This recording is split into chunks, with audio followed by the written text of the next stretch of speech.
La historiadora Ona Balló està a punt d'acabar una recerca al voltant de la sonoritat de les esglésies del Pallars. Gràcies a una beca del Parc Natural de l'Alt Pirineu i d'Itapa, la investigadora està recorrent 14 temples, 13 del Pallars Sobirà i un del Pallars Jussà, per estudiar-ne l'espai sonor.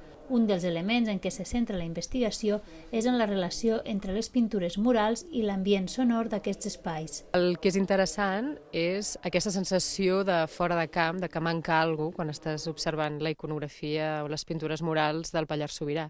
Notes que hi ha un element que no tens en el museu, que és tot el so que envoltava aquestes pintures. I això és el que motiva la recerca, voler trobar una manera d'ajuntar aquest patrimoni dividit. La investigació de Balló és un dels 18 projectes que s'han finançat gràcies a aquestes primeres beques atorgades pel Parc Natural i per l'IDAPA. De diferents àmbits de coneixement, no? De ciències socials, de ciències de la vida, ciències de la terra, i aquest era un projecte que ens va despertar molt d'interès, no? I sobretot perquè volem donar molt de valor no només a tot l'entorn natural que tenim, sinó també a la interacció amb la societat i la gent que hi viu.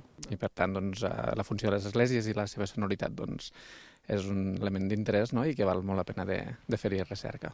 La primera convocatòria d'aquestes beques va sortir fa un parell d'anys i ara està acabant el període d'execució dels projectes.